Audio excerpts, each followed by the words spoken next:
Hi, and welcome to the Wonket Weekend live chat. Stephen is out this week doing vacationy family things. And this week, instead of him, I have a very special guest, my good friend Aja Barber. Aja.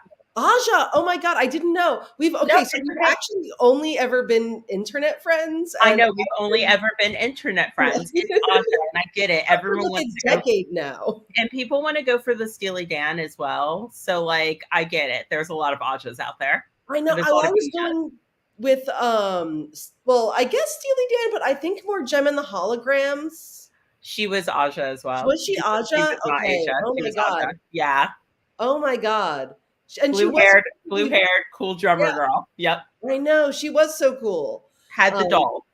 I also had the doll. I had all the dolls of both Gem and the Misfits. The Misfits The, were my favorite. the Misfit songs were better. They were. Their songs were literally like in the Gem song, We Are the Misfits, our I don't songs. understand why they had to be so aggressive Yeah. about it. They could have just been like, hey, we could all be friends. But they had Yeah. to be like, not only are our songs better, but we're going to destroy you. And it's like, but you've already won. Yeah. Because your songs literally are better and so much more fun to listen to, I thought, as a kid. Um, I really like Stormer because she was like, the one who was like, sometimes I'm good, sometimes I'm evil. I think she just kind of realized that, like, she was like, okay, guys, our songs are better. Why are you being dipshits? You know what I mean? Like, I think she kind of was like, are we taking it a bit far? You know, that's what I say to my cats when they like get into a fight with another cat that they're bigger than. I'm like, was that really necessary? Yeah. And why were they always having battles of the bands? Like I've never like been to a battle of the bands outside of high school. I feel like it was a thing in the 80s. And like maybe it was just like because it always sort of showed up in like TV shows and movies, which made me think that it was happening on like street corners. You know what I mean? We had one like every year at the JCC. It was like a very cool time, we thought, of like all the bands in the area. I never got to be in any of the bands because it was a time when they were all like, no girl singers. Yeah, that was kind of it in high school too. I don't remember any high school bands I knew that had like a lot of girls in them. Yeah. And sexism. Yeah. And I would be like, hey, guess what? I actually have way more training than any of you. But isn't that always the case though? Isn't it? Always be like, oh yeah, girls just come into the band and they're not as talented as we are, but they get attention for being pretty and being ladies. And I'm like, not like they study music or anything. I'm like, motherfucker, I play like 4 instruments and like have been singing since like birth, but okay there. Let's just forget those facts. So I've actually brought Aja on to talk about fast fashion and sustainability because she is a freaking expert on these things and so much better about it than I am. And I'm trying so hard, but it gets really like confusing, honestly. It's confusing, but I think one of the things we can all remember is that the vast majority of us are buying way too much stuff.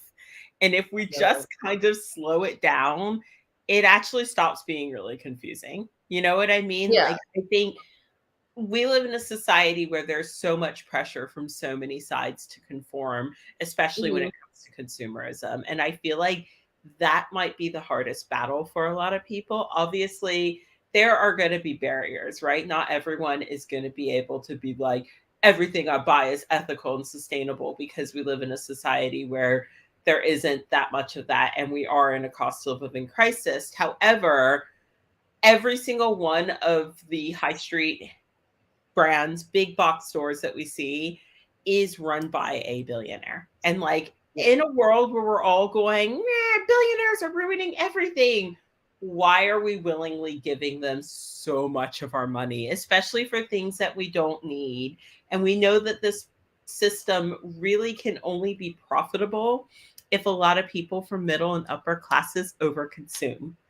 A lot of these big companies run off of overconsumption and overproduction because they're expecting us to consume a certain way. And so without money, unfortunately, from the middle and upper classes, these companies wouldn't be anywhere near as profitable. As a matter of fact, their entire business model would fail. And so when people say like it's classist to critique it because you're just, critiquing poor people, that's patently not true. All of the poor people in the world could not sustain this system in the Yeah. way in which everyone sustains the system.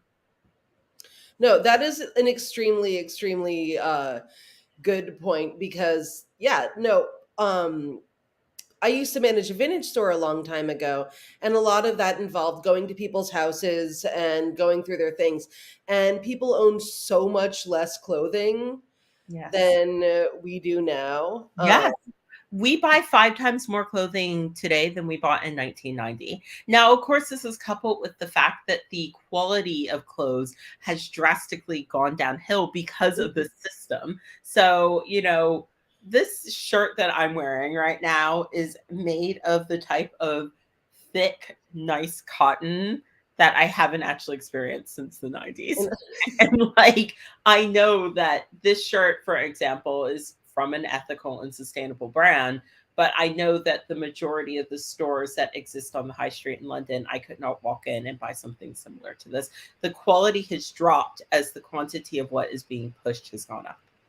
I mean, I'll tell you, the shirt that I'm wearing right now actually is Theory, which I'm sure is not great, but it's also very expensive. It is very expensive, yes. And the quality, like I actually have clothes from when I worked at, don't judge me, Contempo Casuals. Oh my God, everyone used to shop Yeah, at Contempo. You know which one I miss? I miss Clothes Time.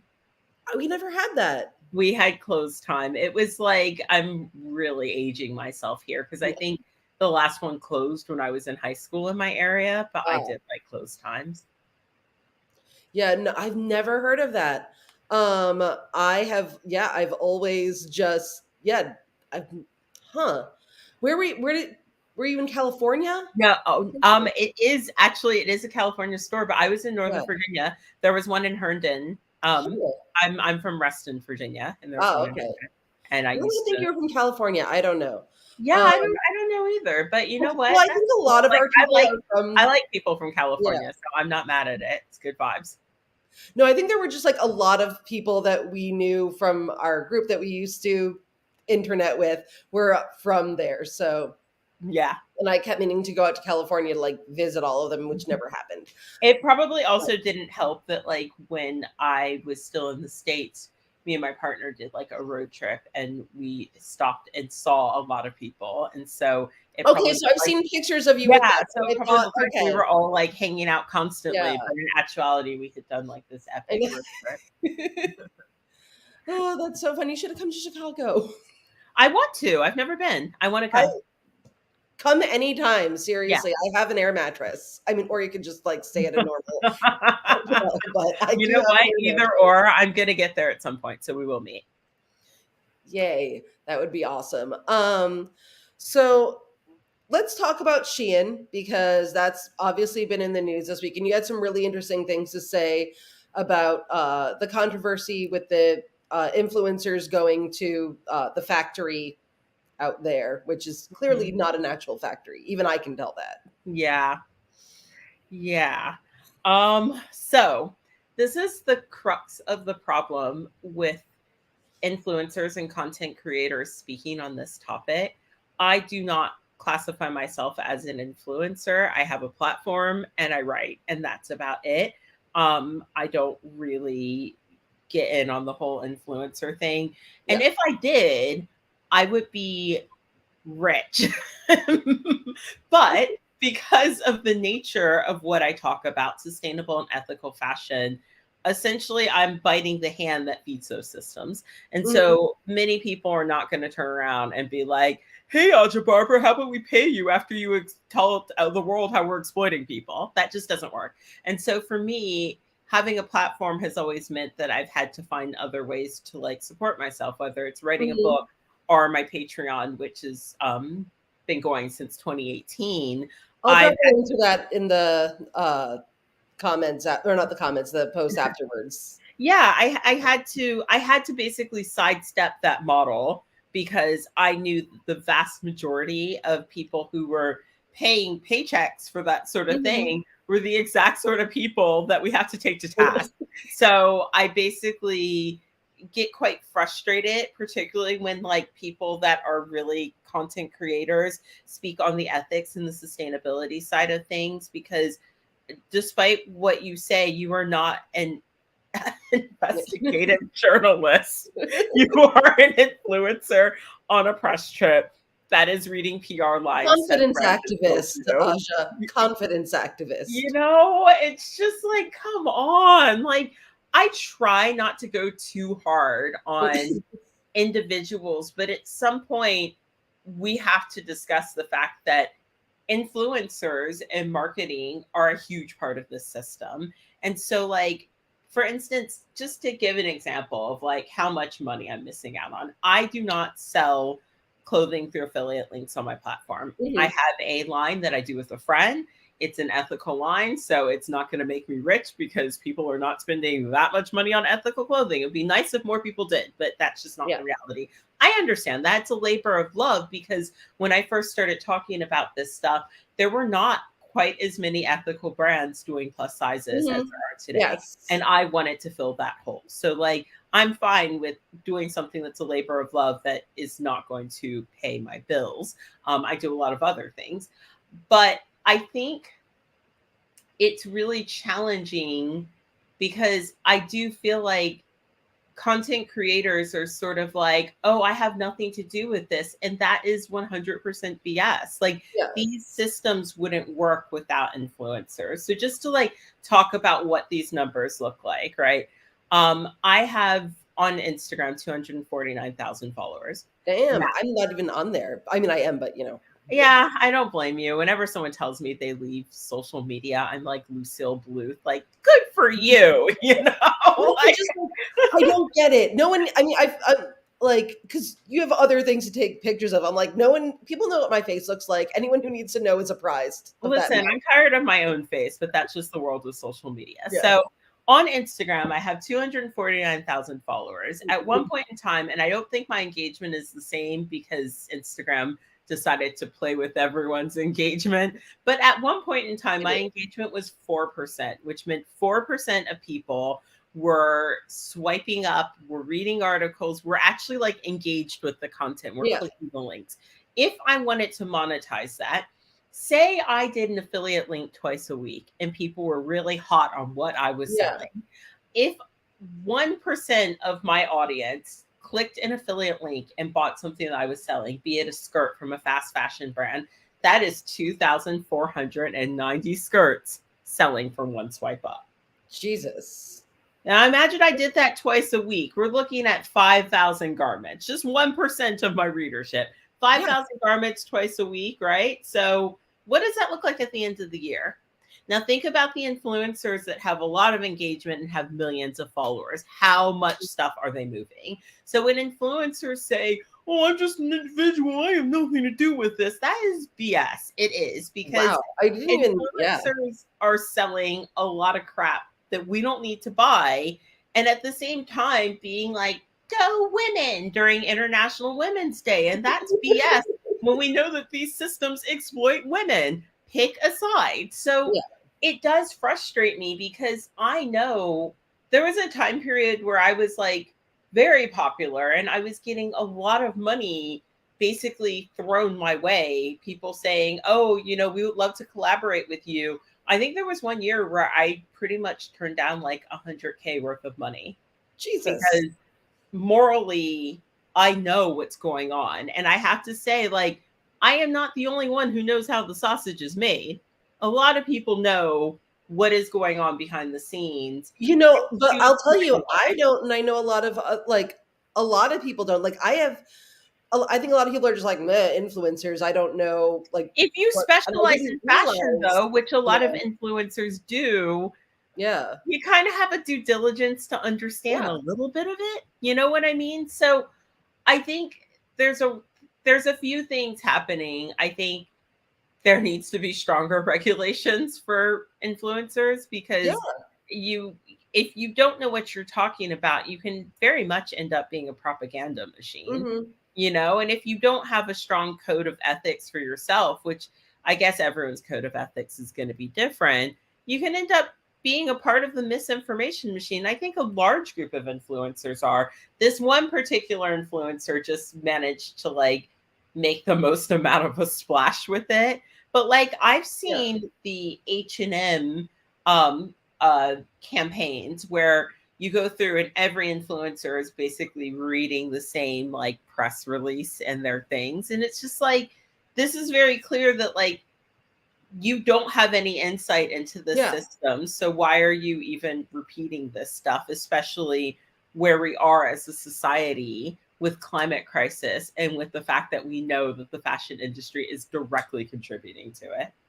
Yeah, no, and I mean, I love fashion. I do. So do you. Mhm. And like, it's unfortunate there is so much horrible shit going along with, because it's really hard to find joy in it when, that is the case. But you can. That's the Yeah. thing. You have to unplug though from the systems that we've been told are harmless. Like, I would argue that my wardrobe is 400% better than it ever was now. Yeah. And part of that is because I buy a lot less shit, for lack of a better word. I'm not chasing trends, which means that I was forced to actually develop my style, Yeah. right? When you're on this trend machine, you aren't actually really like developing your style. You're having things pushed at you constantly by a room Mhm. of people who have decided that this is what they want you to buy.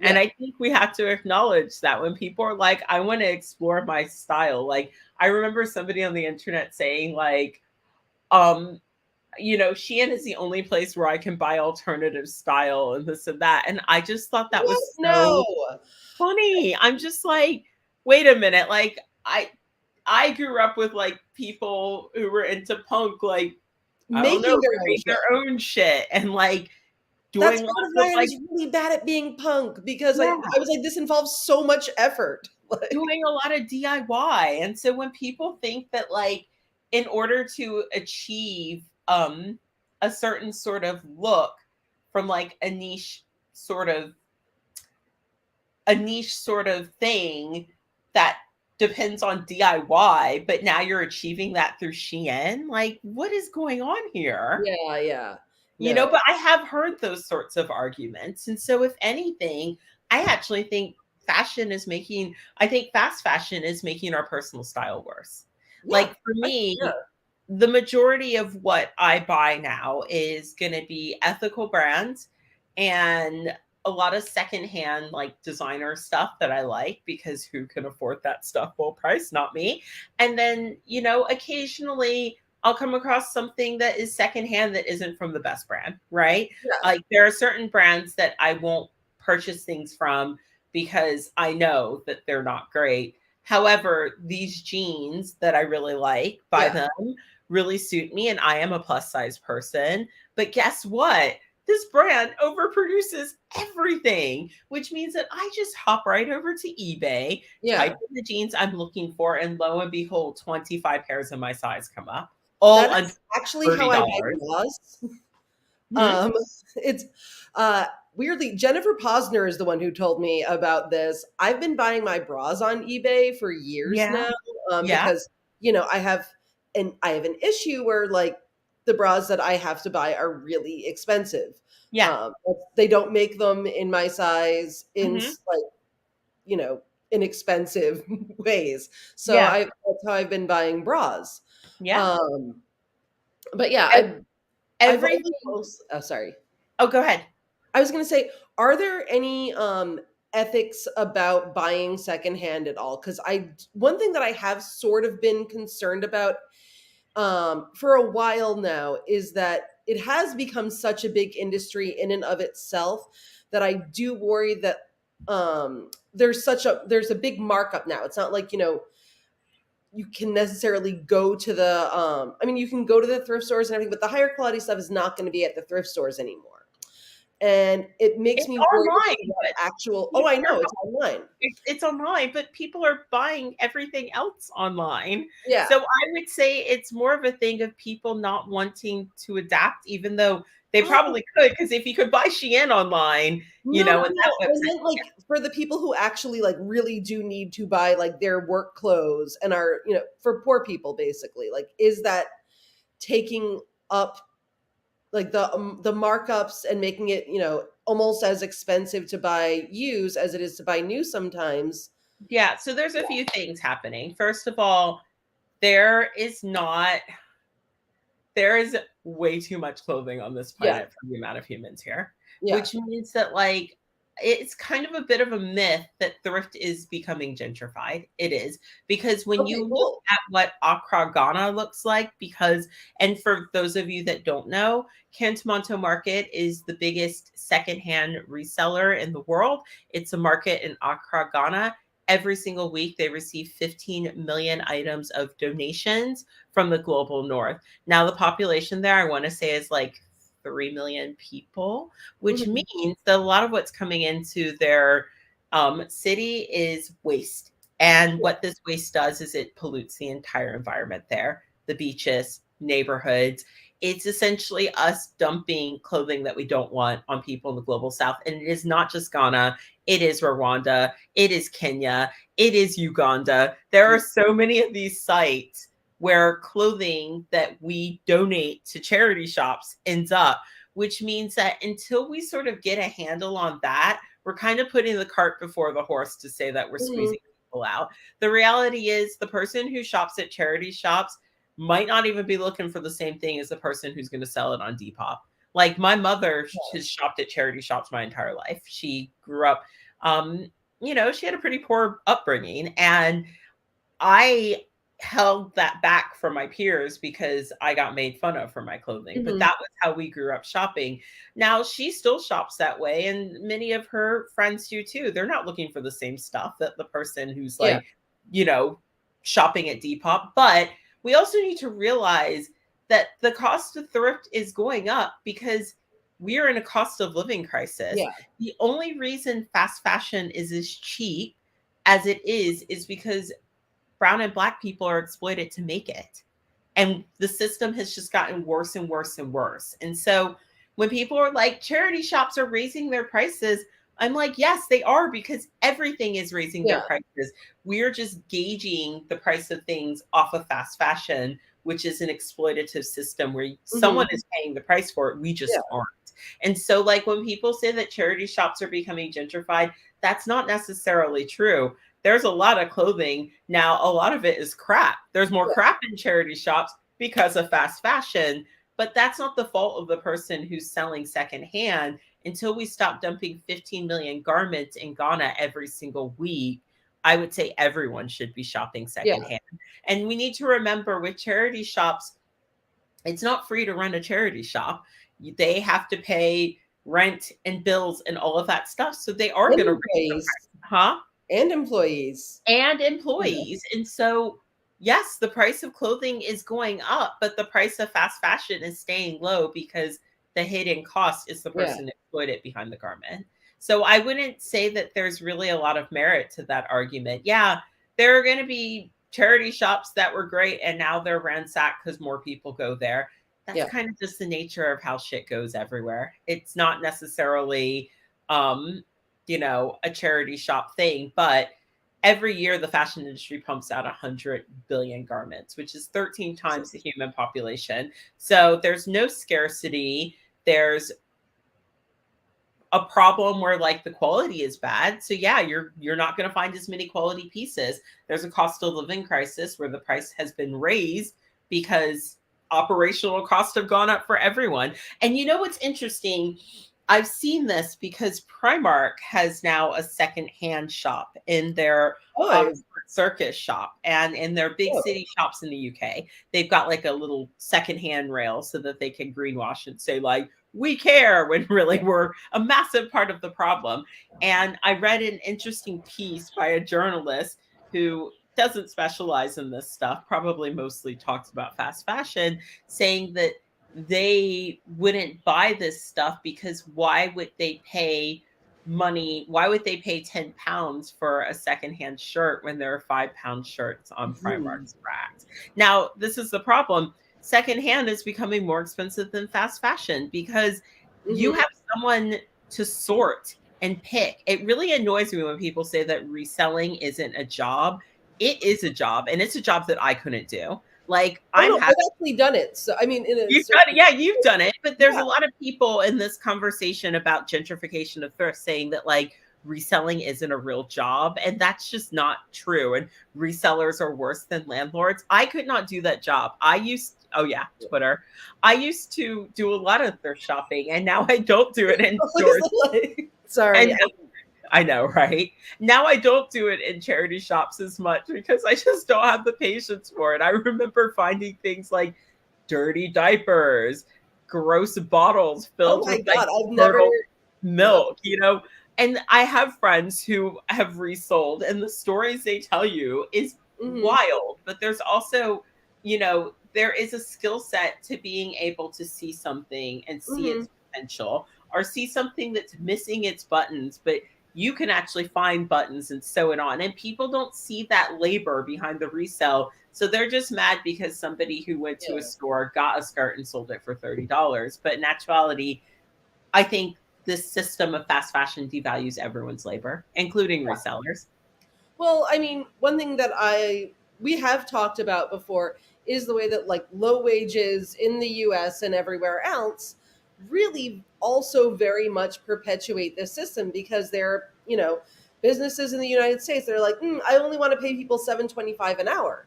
Yeah. And the lower people here get paid, the less that they're going to be spending on clothing. And so the Yeah. clothing No, that they this buy is, needs to be super inexpensive, and everyone else suffers because of that. yeah. It's not just people in the US. People don't understand that rallying for higher wages, whether it's the garment worker or you, it's all connected. That Hmm. corporation that is exploiting people and making them sell clothing, Yeah. sew clothing for 3 cents an hour is going to exploit you in some way too on a different level. And Yeah. that's what people need to understand. And it's funny because you actually like, you see that when like a company restructures and then just lays off thousands of people for no reason, and like people will get really mad. I remember when like ASOS bought Topshop, um, Hmm. and ASOS was sort of like curring about it on Instagram and like, oh, welcome to the family. And there were all these people in the comments like, how dare you? My neighbor has worked for this company for 15 years and now they're unemployed because of you. And it's like, how can we not see that like a corporation that does that to someone in your immediate vicinity Hmm. is doing far worse to someone who's sewing the clothes? Yeah, because we can't necessarily see that. Um, you know, Years ago, it was more visible in the United States, and it wasn't great. Yeah. It was, there were certainly a lot of issues with that. A lot of people in my family worked at jewelry factories Hmm. in Rhode Island. That was like a big thing. Yeah. And it was like a, similar kind of deal. But like at the very, like they were at least unionized. At least Yes. like you would meet the people in your life who were working at these factories. Right. And now we're so far removed from it.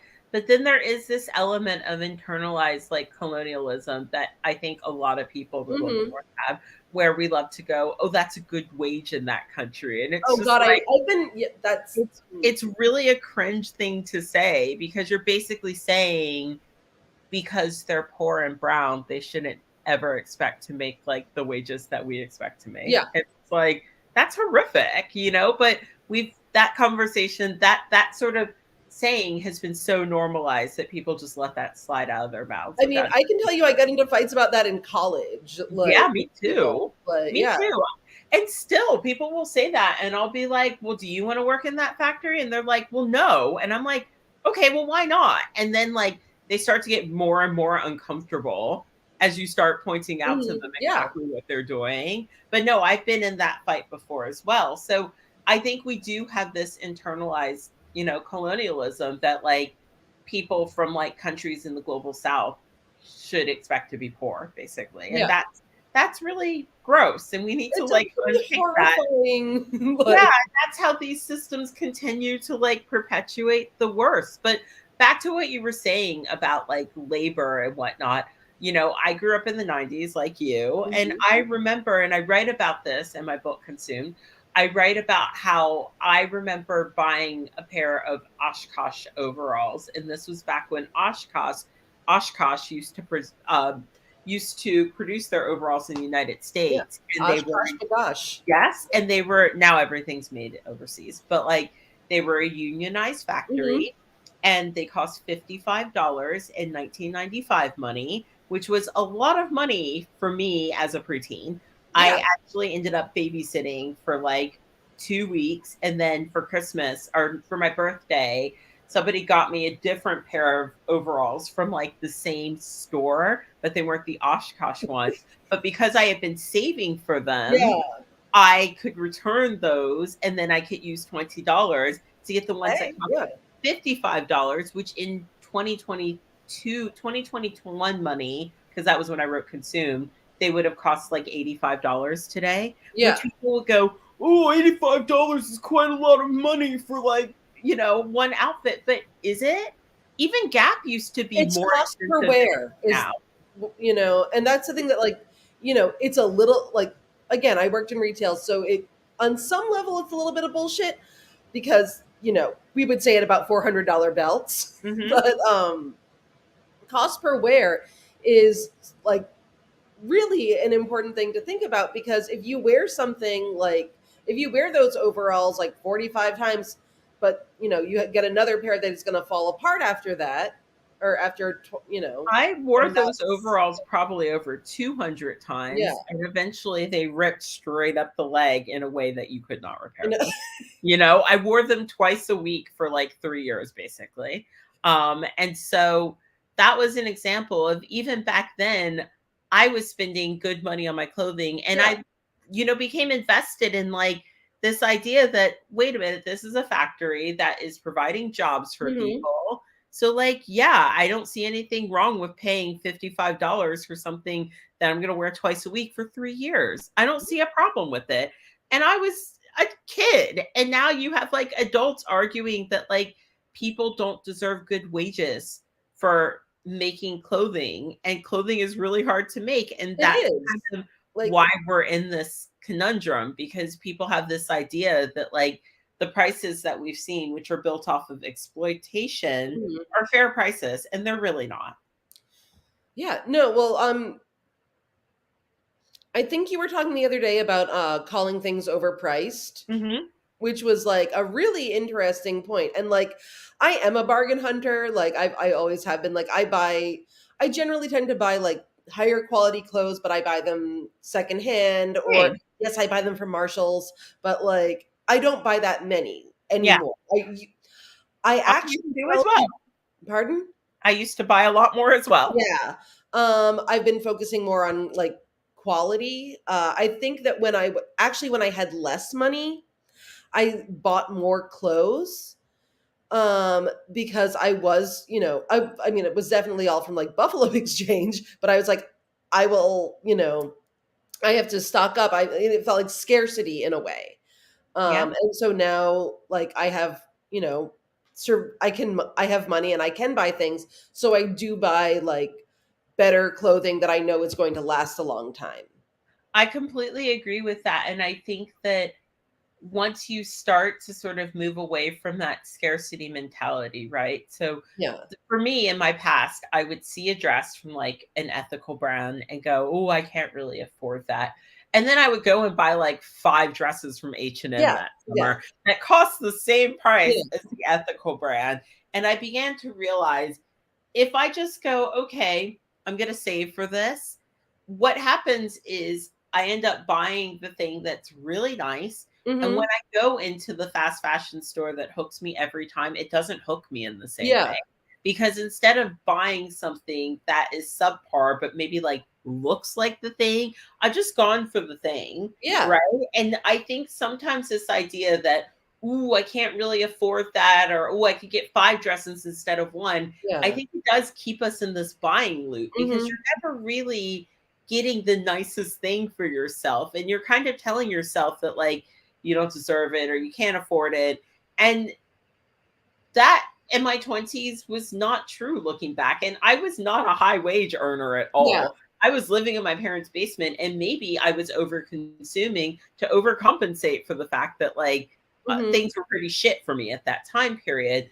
But Yeah, no, looking I back, was absolutely also doing that.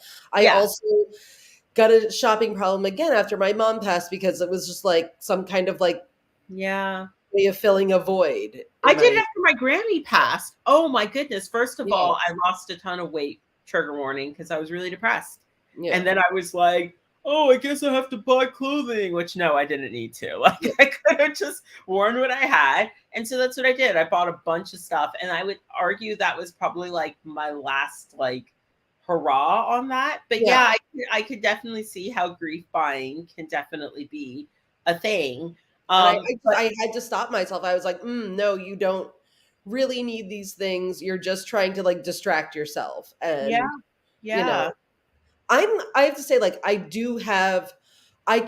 have a lot of clothes because I don't give clothes, like, I either swap them, I don't, or I Mhm, fix them. mhm, I'm lucky in the way that I can sew and I can like remake things, mhm, but still have like I have 3 closets full of clothing from, like, when I used to buy a lot of stuff, and so I'm trying mhm. to, like, Do you love everything though, or do you feel guilty, like, holding on to it? Because I if you no, don't I love love everything. everything I lo okay. I love most other I mean, T-shirts, I'm like, they are fine and serviceable, but, like, Mhm, they're not necessarily all sparking joy, but I'm not buying stuff the way that I used to, and I'm also rehabbing stuff a lot more, yeah. because No, I'm the same. I'm buying a lot less. I mean, honestly, this summer, I don't think I'm buying anything. I can't think of the last no, I did buy a purchase from, like, an ethical brand, and I've found, like, a lot of, like, the ethical brands now, what they do, which I think is really smart, is they'll do pre-orders for, like, yeah, something. So they might offer you, like, a discounted price, and you could get a garment that's really nice, but it's gonna take a few months to get to you, and yeah, so I bought a few things like that from like made to order brands and whatnot. yeah, But the idea that I have to rush out and get a summer wardrobe, that's just gone. It doesn't exist mhm, for me. I have a lot of nice clothing. I'm going to organize a clothing swap because I do have some things that probably need to go. But I find when you start to really understand your personal style and you step off the trend mhm, cycle and you start to actually really like invest in things, whether it's I'm just going to get these jeans, they're really good, and then I'm not going to buy any more jeans. It does sort of yeah. change how you look at it all. Well, I wear my jeans out. So do I. The Yeah, chub rub gets um, many a pair. yeah.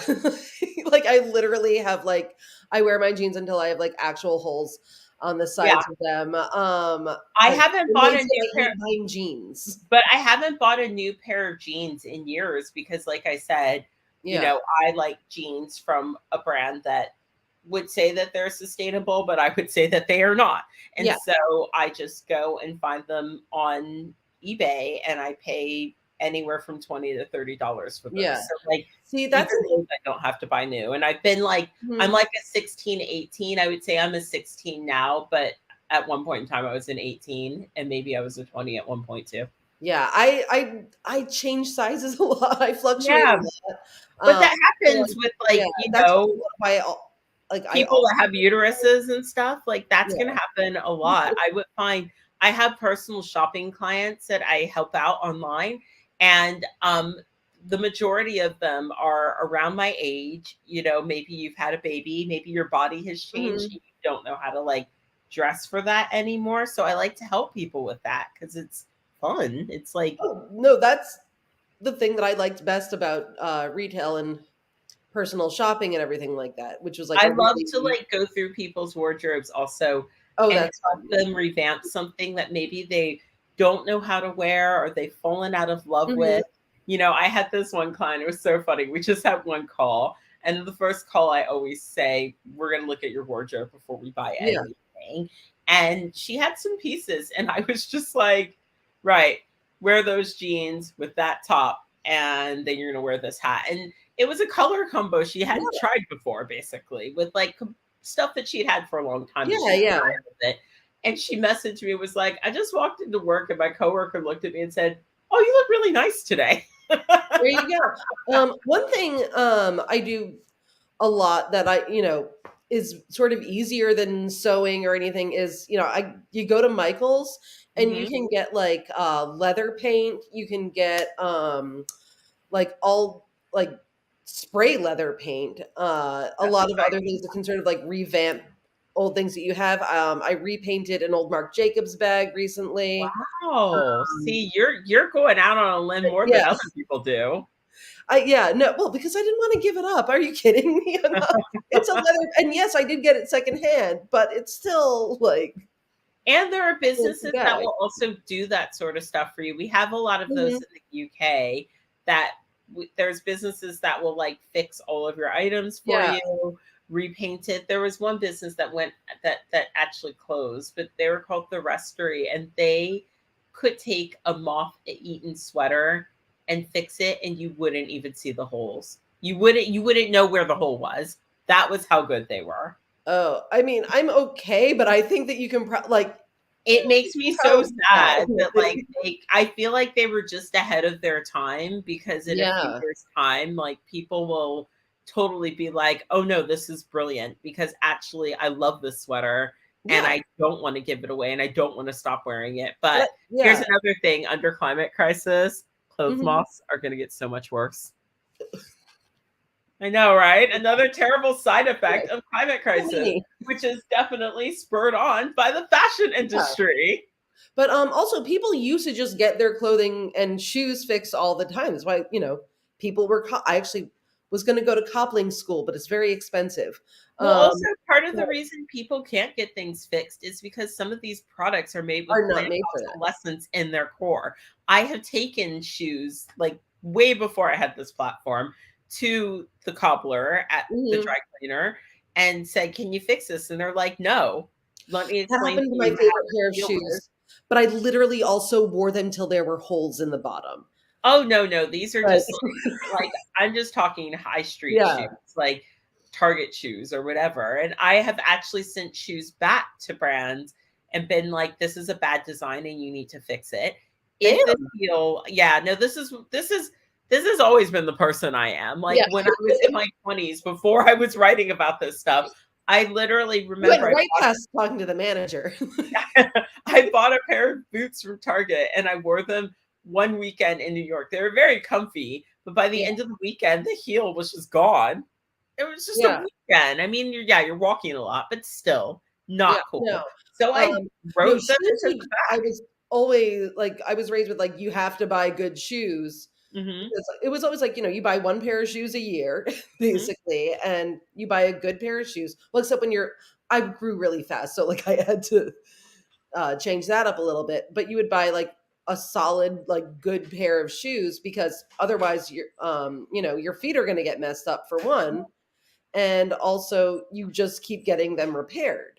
And Um, now the options aren't even that good, and that's the problem. A yeah. lot of people aren't, they don't know where to go, and a lot of the products that we see in stores and online have been completely cheapened to the Yeah. fact where it's really hard. But I would say if you're interested in moving away from this system, you have to look at it as more of where do I shop now, but Yeah. actually invest on a deeper level, right? Like Yeah. when you start to really, sorry, when you start to really like, care about this stuff and you start to like read posts on Instagram, people always come to me and say, "Where do I shop now?" And if Yeah. that's your first question, I'm like, you probably need to do a little bit more work, because if you're I trying to know just, that I need to do more work. I'm aware. yeah, and if you're trying to replace over consuming of fast fashion with like consumption of ethical goods, it's never going to be a one for one because ethical goods are going to cost more. Yeah. That's the reality. You're going to have to slow down.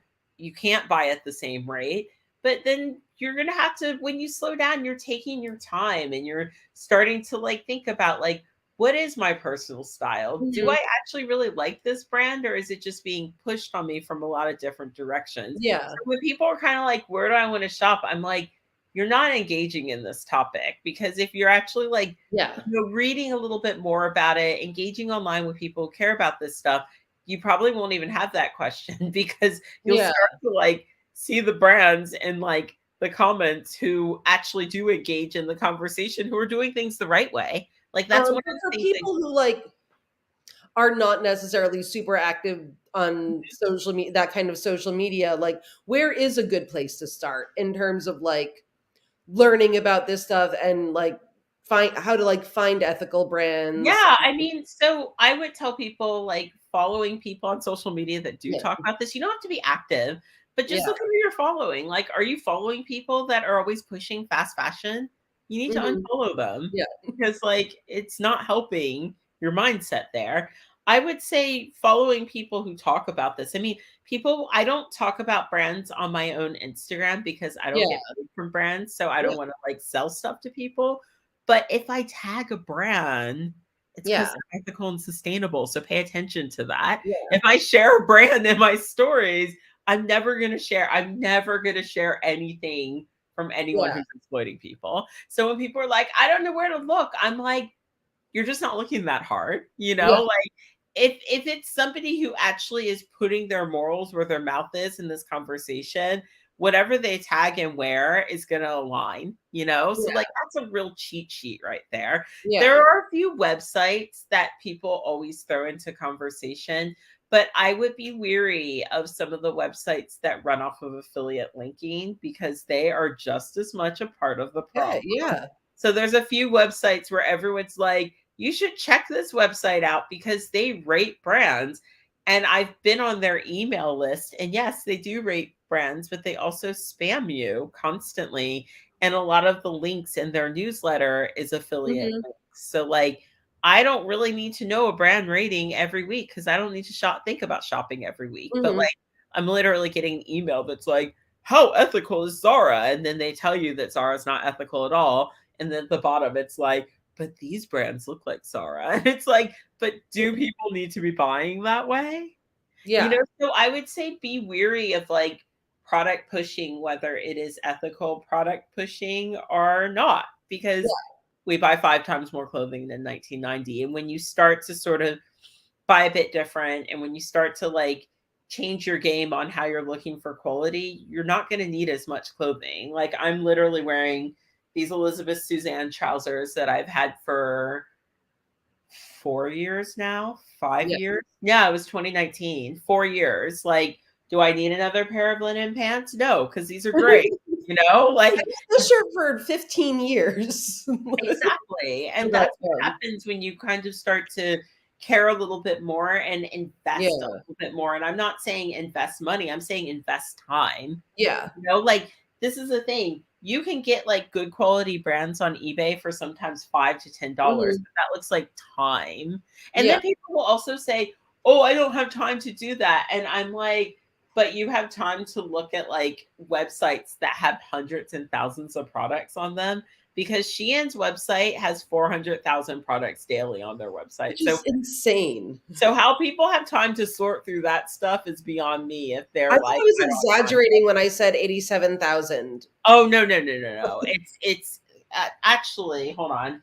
There's a really great meme, a really great graphic that I actually just tweeted out about this because people don't understand the enormous size of Shein, but they're so much bigger by their churn. So basically, this is I think it's from 2021 or 2022, and it says Shein pumps out far more styles than its rivals with thousands of new items added to its website every day. So they just did like a sampling of styles on H&M's H&M group.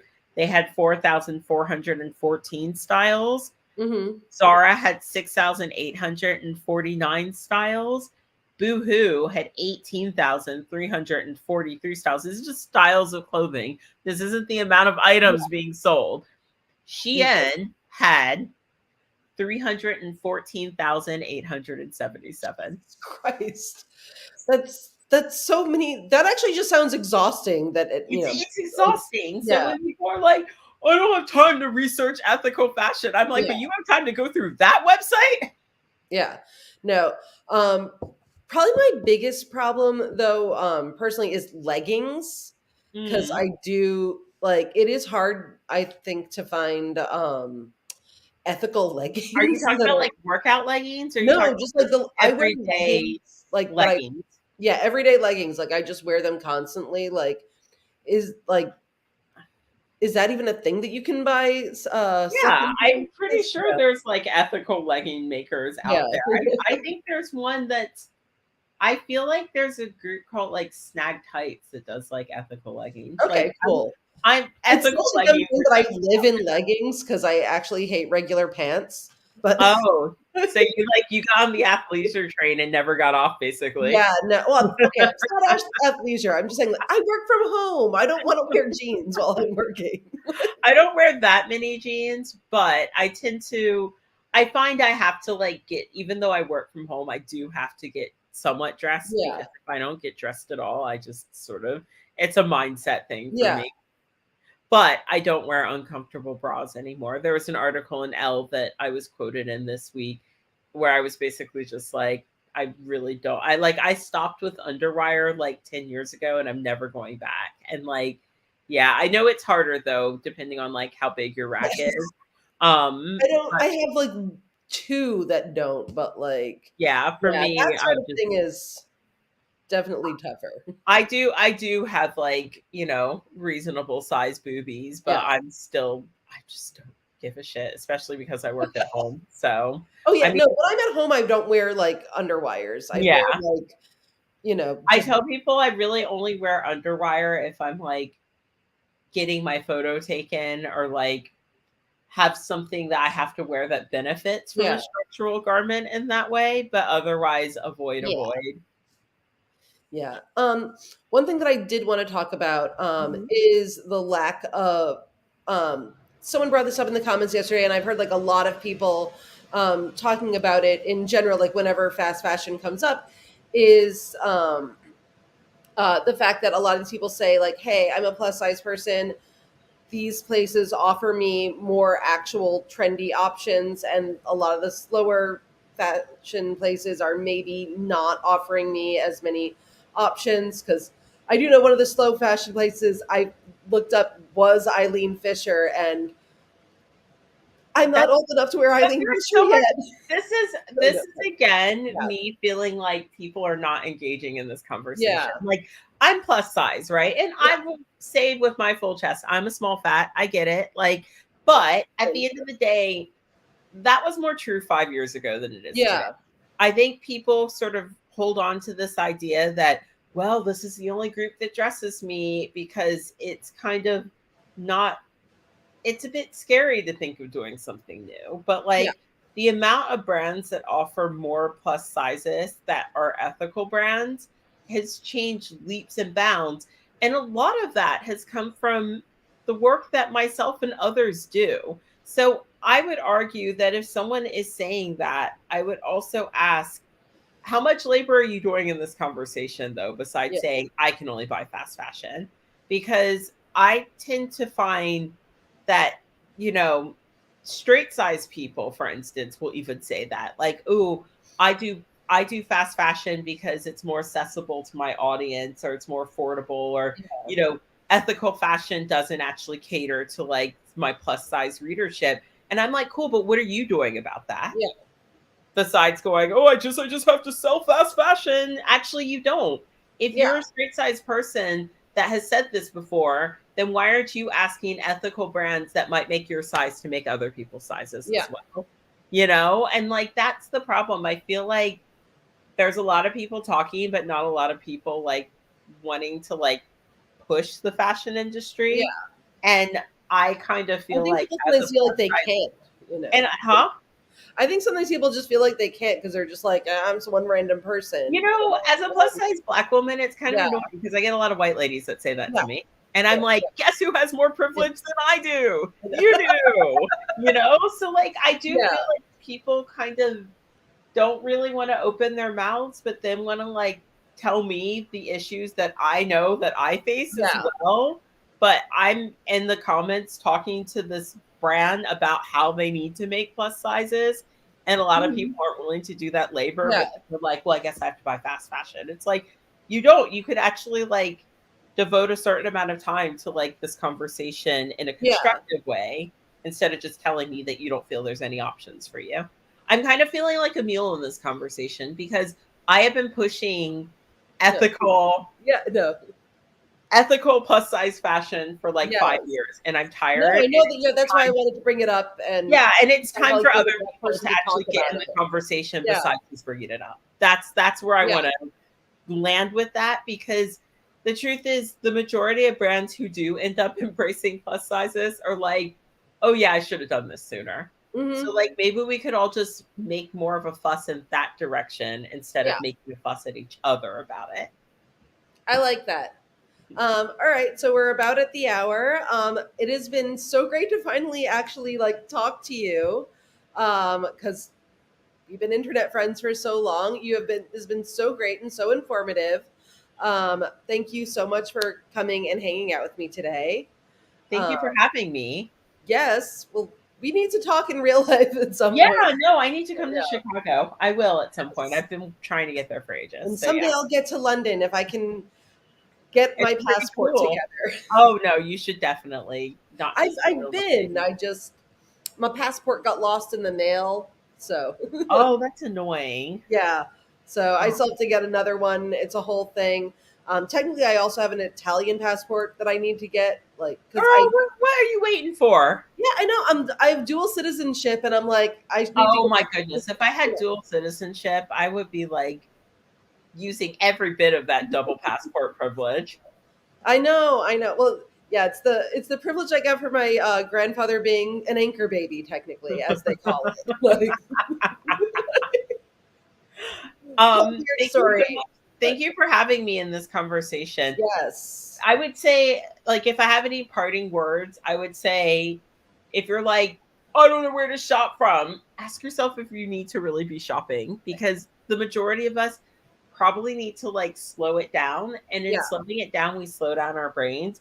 And when we start to slow down our brains, we start to think more about, but do I actually even like buying this much clothing? Maybe I don't actually like that. And by doing that, we can actually get to like the core of what we do like, because what I want is for you to have a better wardrobe so that you don't feel Mhm. like you have to like participate in this trend cycle. But I don't think we can get there when we're constantly just consuming and going, Yeah. I can't afford that, or they don't make my size. But when we do start to slow down and really like think about these things and engage with the brands that like are doing the right thing and Mhm. maybe could be pushed in a direction of making your size, that is when we all win, you know? All right. Thank you so much. We'll see you guys all next week. Bye. Thank you for having me. Bye.